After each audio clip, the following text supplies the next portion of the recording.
And Walmart, do we have, we sent that email, James and I sent that email, and... Yeah, so there's been no response, so it's, yeah, it's, I think we need to also have a phone call with them. I mean, I'm quite happy to call myself, but I think it would add some weight if we had someone more senior there as well. Right.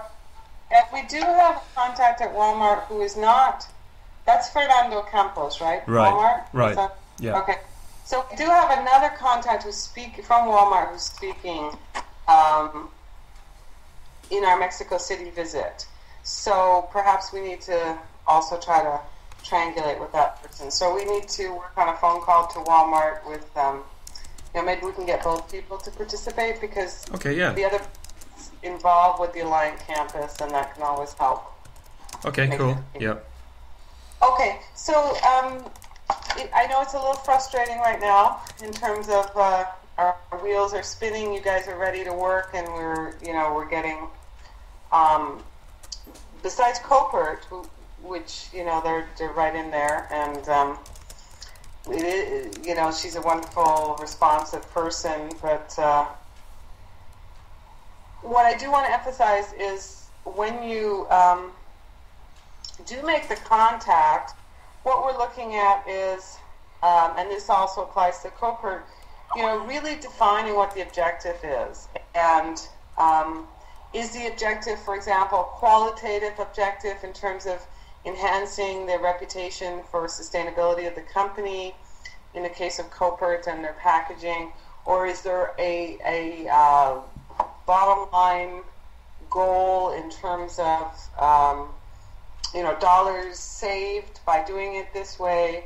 So you really want to focus in on this, what I had said in the slides, and you can review that, the opportunity statement, which is really what is the objective here that you're trying to achieve, and that objective can certainly stretch beyond the May 15th deadline, and within that specific objective, then you can craft, what your team is specifically going to do to add to that, because all of these are complex issues that will involve, the operations and marketing, etc.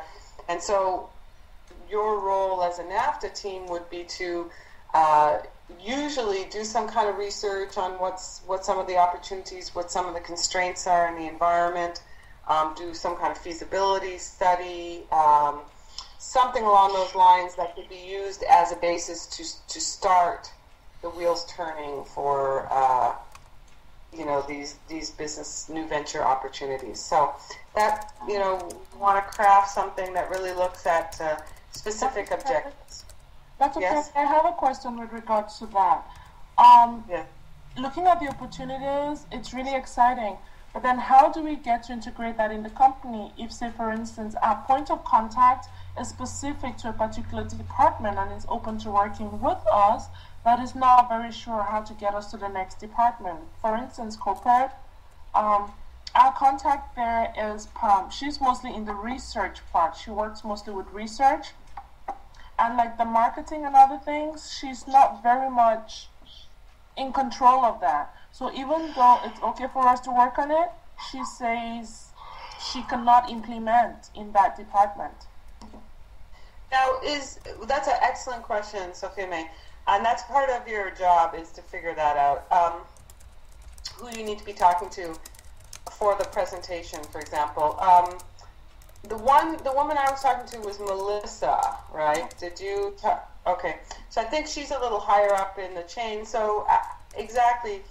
You want to make sure that even though your contact person, your liaison, may be at a lower level just because of time, having time to devote to the project, you want to make sure that you're making a presentation to, now I'm going to say the top management team, but of course when we talk about Bombardier and Walmart, we're obviously not going to be presenting to the president, but at the CEO, but at the same time, do you have a managerial team at the division level that could have a presentation to? So that would be the goal, and that's part of your, if you look at the slides, the new business slides. Please review them, and if you have any questions about them, that part of that is figuring out the politics, okay, of the organization, and figuring out who you need to be presenting to really make an effective pitch. Okay. So that's part of your work, is a little bit of investigation there, and you want to get to the decision makers for your final presentation, and you want to find out as much about that team before you present to them. Okay. Okay, so that's part of it, and and also you want to look at, are there partnerships that might be involved in getting this done, and I do want to commend you, Sophia May, for just jumping in and talking to the people in San Bernardino. One of the things that we are uniquely suited to doing for these companies is creating networks in Montreal, in San Diego, in Mexico City. Now, Bombardier obviously is, headquartered in Quebec, so they have their networks, but we, even in that case, we may have some contacts in the San Diego area that might be useful at the border for them, depending on what the project is. So you do want to think in terms of partnerships and networking, and that's part of your role, is connecting them with, whether it's the XM Bank or, venture capitalists, or, to fund these projects, or find alliance partners, or, so. You want to be thinking in terms of partnerships and alliances and networking as part of your added value. And the fact that we're moving through the 3 countries, that's part of the design. Okay. Good. Now, Sofiane, do you have to go? I actually have to get going as well, and I think I'll probably lose the signal when I'm in transit. Yeah. It's unfortunate, but I have to go now. I have another conference call to take at work. Sorry, guys, but I keep on listening on YouTube after, once the conference is going to be uploaded. Okay, thank you. Thanks a lot. Sofiane. Have a nice day. Thanks, I think we'll be ending here unless there's any questions that I can help you with. I think the main thing is to get the connection with the managers going. Fortunately, Sophia May's got a cooperative company, which is nice. But hopefully we'll get the Bombardier and the Walmart organized. Or one of the 2, and just focus on one of them as a project. Have 2 companies instead of 3. We'll have to see how that goes in the next week. Cool. Okay, sounds good. I'm going to try and put up a cappuccino meeting with some of the students from the Center for the O'Brien Center for Sustainability, Concordia. So let's see if we can get something informal, student to student, which would be nice. Cool. Cool. Sounds good. And they would also like us to go to in Puebla. They'd like us to go to at least one MBA class the night we arrive, the Wednesday night, so we can connect with the MBA students there. So that'll be a good opportunity. And I think you already know, James, one of our doctoral students' son will be in Puebla. Yeah. He's doing business opportunities from last year from NAFTA, so he will be a wonderful kind of host for you guys, because he knows all the good clubs and everything else in Puebla. Okay, good. As well.